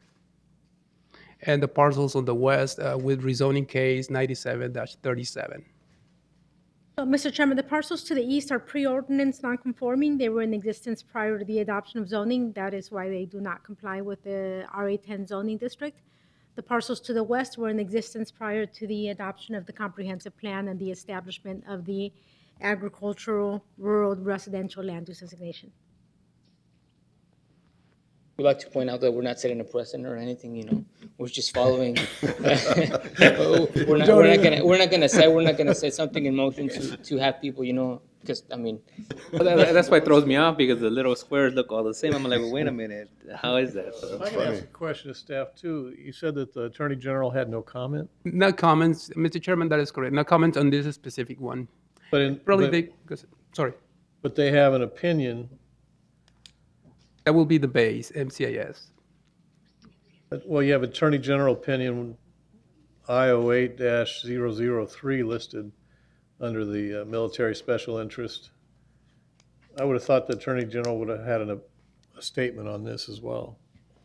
That is correct, Mr. Chairman, that one can just assume that that will be that, but in this case, I think the Attorney General will be more concerned about being near MCIS base, not the OX2. Mr. Chairman, if this major amendment is approved, staff will have to send notice to the Attorney General that the amendment was approved because the property is in the high noise and accident potential zone. So he could take issue with that if he chose, because it doesn't mesh with the comprehensive plan or the. We can cross that bridge when that comes. I'm just surprised they didn't comment or like reiterate their position. Right. Are you gonna have problems selling the homes with this high noise? Actually, the owner lives in the. I don't know if there's a picture of the aerial. If you can change to that, there's it looks like a castle. This is owned by Alex Carlos. He owns multiple properties around town. He lives there as his personal home, and he's splitting it off to sell the other half. So he's aware, and the buyers are aware. So the White House is there is the castle. That's the castle. Saw that yesterday. Was there a proposed layout of this land if this goes through? Or- Yeah. Of the split, there's a proposal right there. So it's just going to be the two parcels? 7 and a 5. The existing fence, it's sort of at an angle. We just didn't want to mess with that, so we kept the 5 acres and the rest. And what are the sizes of A and B? So just over 5 and over 7. So I'm 7.3, 7.53, and then 5.32. So I'm sure the concern of the staff here is not that the size of the parcels as much as having to do a major amendment in a noise zone. Yeah, Mr. Chairman, the concern of staff is an increase in density in the noise zones. And MCAS is recommending or is in opposition to approval of this request. Hey, is he here tonight? and we do understand, you know, their position and that they have to make that recommendation, even if because the book says so, right? But this is one of the scenarios we believe that doesn't fall within that category, and with common sense, you know, we think that should come in, you know. But it's. Do any commissioners have further questions of the applicant at this time? If not, we may have to call you back up, but we'll listen to, see if there's anyone else in the audience that want to. Thanks so much. Tonight. All right. We'll open the public hearing portion of the meeting and ask anyone, that might be here concerning this major. Stay up here and stay. Might as well, you know, we should give him a seat over here next to Amber. This major I'll take it. amendment. I will take it. Major amendment case 2101. Yes, sir. Once again, Antonio Martinez, Marine Corps Station Yuma. And yes, we are definitely in opposition. This goes against ARS. I mean, you got the letter, and we will definitely not approve any density, especially in this noise zone, 70 to 74. ARS mentioned 65 plus decibels. And we did have a conversation with the Attorney General here a couple of days ago, and they will not approve anything unless the base actually says it's okay as well. That's just our take on it, our personal opinion. So just any I guess if there's any questions, I mean, you saw the letter is actually signed by our commanding officer for any denials.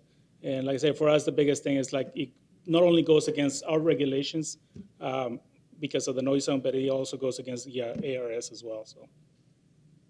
Any commissioners have questions of this speaker? If not, thank you for your comments tonight. Anyone else in the audience like to speak concerning this major amendment case number 21-01, either for or against? If not, we'll close the public hearing portion of the meeting and come back to the commissioners for discussion and action.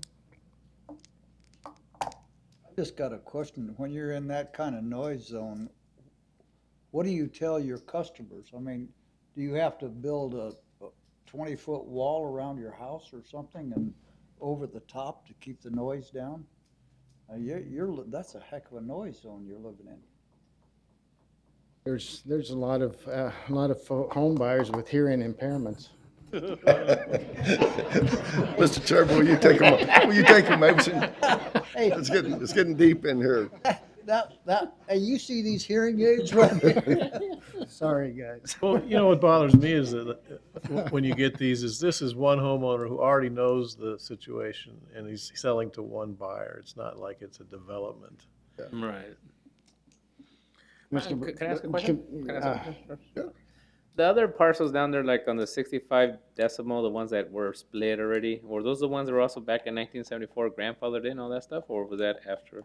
Anyone? Mr. Chairman, those parcels to the northeast are part of a subdivision that was developed prior to the adoption of zoning via 1972, Pioneer Rancheros. Padre Rancheros subdivision. So that was pre-zoning ordinance. Pre-zoning ordinance, pre-plan. Mr. Black? Yeah, Mr. Chairman, we beat up the airbase a few times, I guess, but I see the point on this one. I'd have to, as far as a major amendment, I would have to make a motion to recommend denial of this major amendment. There's a motion by Commissioner Black to recommend denial. Is there a second? There's a second by Commissioner McDermott to recommend denial of major amendment case 21-01. Any discussion by commissioners? All in favor of the motion to recommend denial signify by saying aye. Aye. Aye. Any opposed? Hey. Nay. Roll call vote, please. Scott Mulhern. Nay. Ron Rice. Aye. Tim Bowers. Nay. Danny Bryant. Don't the chairman get to go last? I heard what you said. No special. Aye. What, you changed it? Was that an aye? Aye. Matias Rosales. Nay, and I thought I heard you say nay earlier too. Bonnie McDermott. Aye. Gary Black. Aye. Paul White. Nay. Motion's 4-4. So motion fails. I don't think so. I thought it was 5-3. Who voted? You can go to the Nays or? I think we're 8. How much are we? One. Got a 5. It's 4-4. Mr. Chairman, I have 4 ayes, 4 nays. Ron wasn't. I was an aye. Aye, yeah. So that Motion dies, fails. Is there any other motions to be made? Mr. Chairman, I would move to approve the Mr. request. Chairman, Yes. There's five ayes. There's 8 of us, right? Yeah, so that's 4-4. Yeah, and there were 3 nays. No, there's Or four, I guess. Oh, okay. Who's the fourth one? All who said, Okay, I'm sorry, all who Scott, I said didn't nay, see you. stand up, I please. think there's a few back there. A little bit. I am standing up. So you made a motion? Well, I would move to approve the request. Second. There's a motion by Commissioner White, seconded by Commissioner Rosales to approve and recommend approval of major amendment case 21-01. Roll call vote, please. Scott Mulhern. Aye. Ron Rice. Nay. Tim Bowers. Aye. Danny Bryant. Nay. Matias Rosales. Aye. Bobby McDermott. Nay? Gary Black. And again, I just want to state for the record that, you know, I understand where you guys are coming from, but as far as for the Marine base, it's an A for me.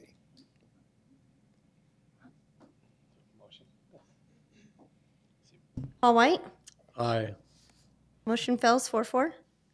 So this item will go to the Board of Supervisors with a no recommendation? The denial recommendation. Denial recommendation.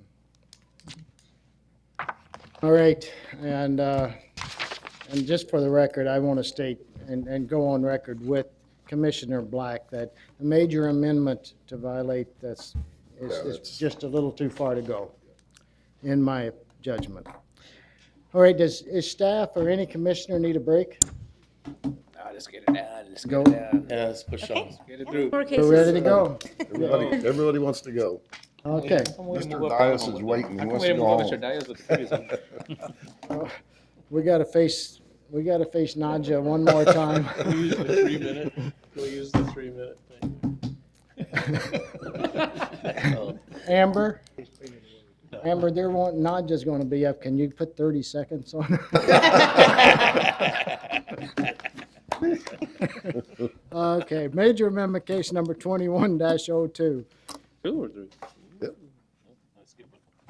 Nadja Dias, agent for Adele Holdings LLC, requests a major amendment to Yuma County 2020 Comprehensive Plan to change land use designation of a partial 80 acres gross in size from suburban density residential to urban density residential. Staff report, please. Thank you, Mr. Chairman, members of the commission. Juan Leal Rubio, Senior Planner with the Planning and Zoning Division.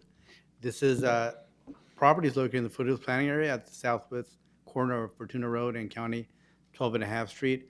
And the intent is to accommodate the rezoning of the property from R810 to RVS. As you can see here, this is the vicinity map that shows parcel 198-18013, crosshatch as the subject property. And as you can recall, parcel 14 to the southeast is also part of this overall development. This is the layout. This is the aerial imagery that shows the location of the property. This is looking north at the subject property. Staff received no letters from property owners within the zoning area. We received a letter from MCAS not opposing this proposal. And Arizona Game and Fish, their letter stated that this is potential flat-tailed horned lizard habitat and made recommendations to lessen impacts. Staff is recommending approval of this major amendment because the amendment is consistent with the existing character of the foothills planning area, because the amendment will be an overall improvement to the plan, since this will ensure development occurs in a coordinated, contiguous, and comprehensive manner, and the amendment is also in character with the existing land uses and supports policies of the plan to provide consistent land uses. And that concludes this major amendment. Ready to entertain any questions. Any commissioners have questions of staff at this point? If not, is the applicant in the room and would he like to speak? I'm running. 30 seconds are up. Good evening again.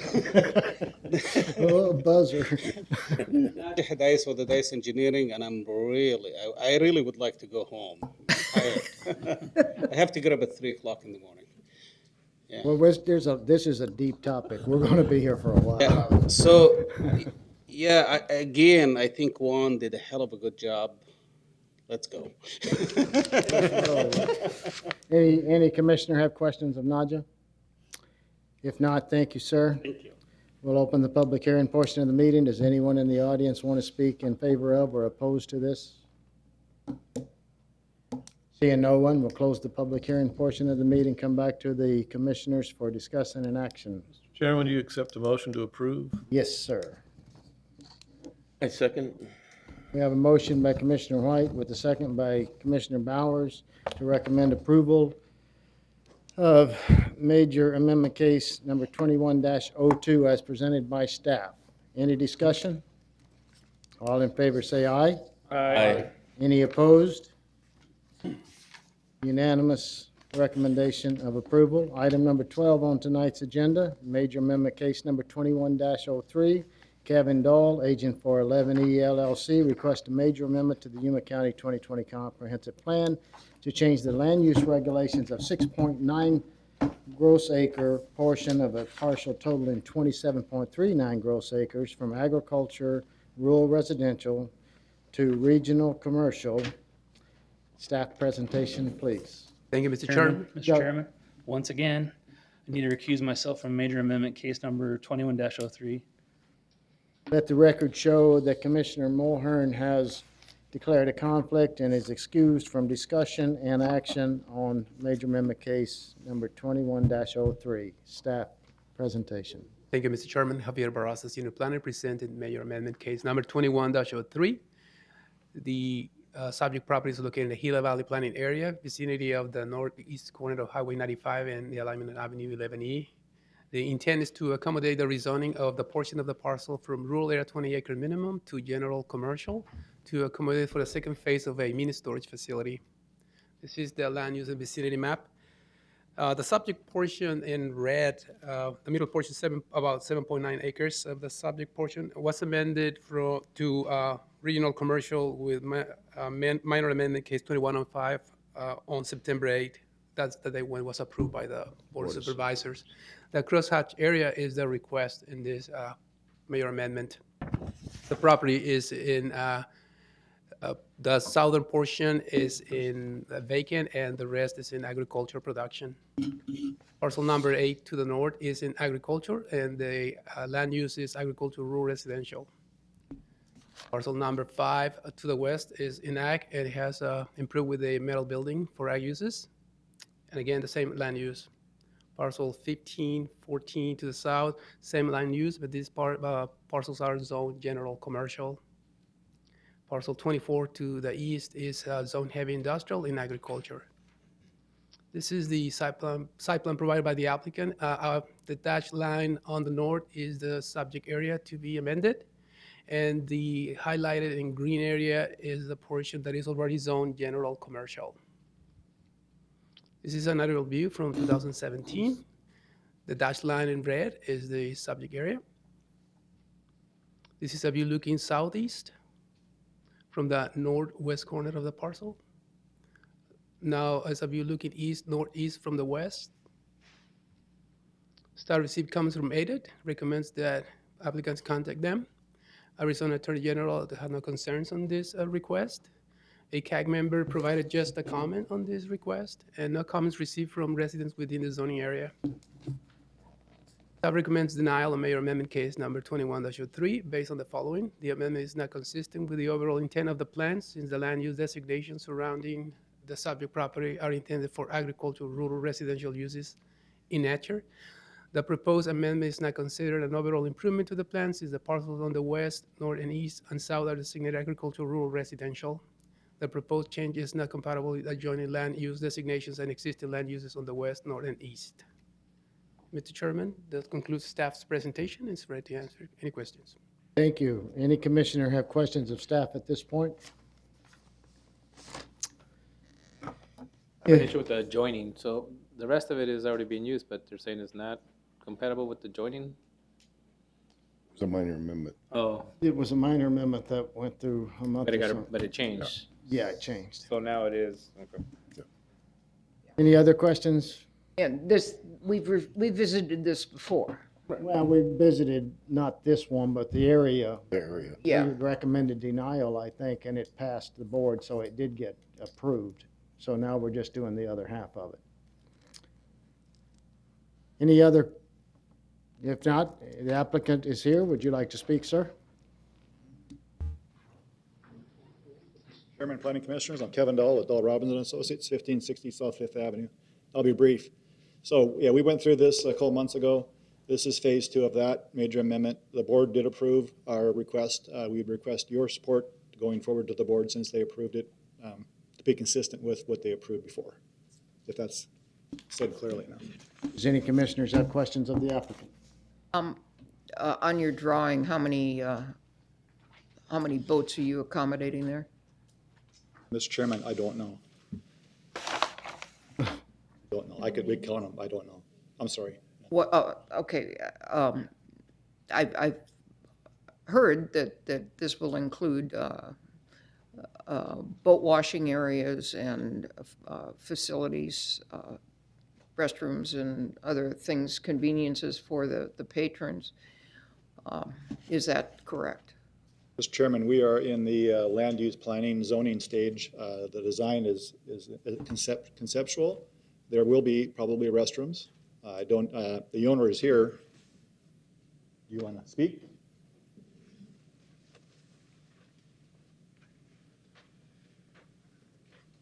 Steve Haxton, 7138 East 29th Street. Yes, the property is being designed as boat storage, RV storage, and any kind of storage. Will there be a wash facility? Don't know at this time. It's all proposed. It's all just in design to see what comes about it. We are looking to get a gas station on the corner. I'd heard that as well. Yeah, okay. Right now, everything else is just Conceptual. Yes. Any other questions, commissioners, for applicant? If not, if we need, we'll call you back up. Thank you, sir. Thank you, sir. Anyone in the audience, we'll open the public hearing portion of the meeting tonight. Is there anyone in the audience who would like to speak in favor of or in opposition to this major amendment case number 21-03? Mr. Chairman. Yes, Commissioner Bly. This, we went through this last time pretty thoroughly. Yeah, pretty thoroughly. And, you can take a look at this as an opportune area for commercial development because of its location, because of where it's at on Highway 95, going straight into the foothills. And so, yeah, I understand it's ag. I understand why it's getting a denial from staff. But this area does have great commercial presence. And I would recommend approval of this major amendment based on that. Is that a motion? I'll make a motion to recommend approval of it. We have a motion to recommend approval. Where'd the second come from? From Commissioner Rice. Commissioner Black's the motion. Commissioner Rice is the second. Discussion. Commissioner McDermott. You bet. The Gila Gravity Canal, which is right there, carries water to Yuma Mesa Irrigation District, Yuma Irrigation District of the South Gila Valley, and the city of Yuma. This type of a facility is going to be a mess. It may be a beautifully built facility, but people are not very good about taking care of things. So I really object to this, particularly being on the Gila Gravity Canal. Food safety, all of the potential for contamination by fluids and whatever. I don't know what kind of a sewer system or whatever, but I just pulled some statistics today from 2019, and agriculture is $32.2 billion, and MCAS and YPG is 1.1 billion of the GDP. Tourism is 750 million, and other activities are 1.35 million. I'm sorry, we've got 180,000 acres that are irrigable, that have water by. there's not going to ever be any more. And if the water thing continues, you know, that's going to shrink as well. And that will certainly change the look of our community. But also, with all of this development there's going to be a heightened risk of trespass on the Gila Gravity Canal. There's going to be, it's an attractive nuisance. Somebody will go drown in it for sure. But, and just the potential for contamination. So I will vote no. Yes, Commissioner Rice. My opinion, and I disagree with Bobby, but if you're gonna take out a piece of ag ground, this is a piece to take out. I remember that statement from last time. I support him. It is. I've been in ag for a long, long time, and that is not a good producing piece of ground. If you're gonna take it out, that's a good piece to take out. Any other commissioners want to make Yes, statements? my own concern, I agree with Mr. Rice 100%. But as I drive by there, it's just beautiful farmland around there. Hopefully, we're not opening a can of worms. And Chairman? I think, you know, the camel's nose is under the tent, you know. It's going to negatively affect everything around it as it continues, if the progression goes to the hotel and the this is and the that's is, and that everybody is, it's going to cause a domino effect on the agricultural land because of the proximity and the food safety regulations. But, you know, all of our land is valuable to produce something. The idea, I mean, we're growing lettuce on the Yuma Mesa in the sand. We're growing cotton. You know, technology changes and farmers change. So it's just a very, and why we wish to potentially put a dangerous situation on a main supply of water to 2 irrigation districts in the city is beyond me. So. I believe we all understand you're opposed to this by now, but thank you, Commissioner McDermott. I do need to close the public hearing portion of the meeting. If no one else is here to comment on this, we're back to the commissioners. There is a motion and a second. Is there any other comments from commissioners? All in favor of the motion to recommend approval of Major Amendment Case number 21-03 signify by saying aye. Aye. All opposed? Nay. The recommendation will go forward with 7 ayes and 1 nay. 6-1. No, 6 Oh, ayes. 6-1. Oh, we had right. I forget about that. And I'll repeat what I said last time. I sure wish I'd have bought that piece of property instead of waiting for Steve to do it. Next item on tonight's agenda, item number 14. Request to open public information and participation process for the draft Yuma County 2030 Comprehensive Plan in accordance with ARS 11-805F. Thank you, Mr. Chairman, members of the commission. Juan Leal Rubio, Senior Planner with the Planning and Zoning Division. The intent here is to open the public information and participation process for the Yuma County 2030 Comprehensive Plan. Any recommendations that are received during the PIPP concerning the proposed changes to the plan will be transmitted to the Planning Commission at a later meeting, which I believe it's scheduled for, will be scheduled for December.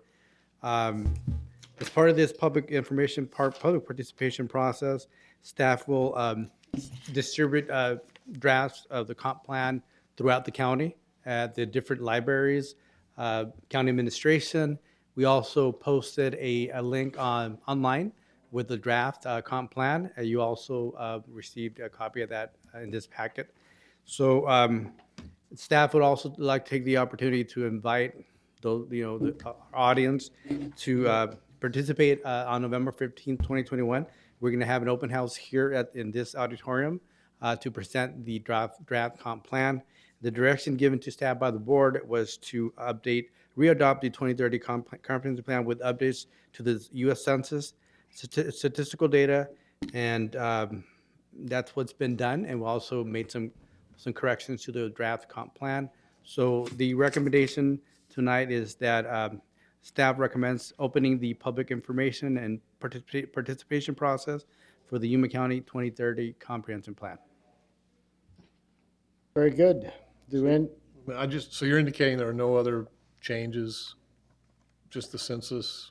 We updated census data, and we did some minor updates to some data. For example, errata and zoning comparison tables and stuff like that. Any other questions of staff? Do we need to do a public hearing on this item? No, so we won't need to open it up for public comment. So what's the pleasure of the commission? I would move to open the process. I'll second that.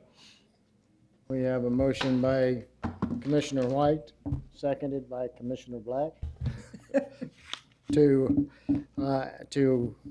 open the public information and participation process as requested by staff. Thank you. Any discussion? All in favor say aye. Aye. Aye. Any opposed? Motion passed. Last item on tonight's agenda, discussion by commission members and planning staff of events attended, current events, and the schedule for future planning commission meetings. Anyone have anything to offer? Mr. Chairman, just to let you guys know, there's a boards and commissions training workshop I emailed you guys about on December 10th from 9:30 to 2:30. I believe it's in Phoenix. If anyone's interested, the county would pay for them to go. So is any staff going to attend that event? We have an attorney, I think that's it, right? Legal counsel. Our legal counsel that will be attending. Chairman, we have a new attorney. I think you've met her. Yes. Linda Davy, and she'll be attending. So have you attended? Have any of you folks attended that? No? Mr. Chairman, I attended it. I believe that this training was offered by Department of Commerce in the past, and some of the staff have attended that training in the past. You had any commissioners ever attend? I believe it was held locally at one. It was local. And I think I went about 8 years ago, but it was in Phoenix too. okay, The so Department of Commerce did one in Phoenix. Yeah. And I attended quite a few years ago, and I recall a few of the, I think, Board of Adjustments and. Yeah.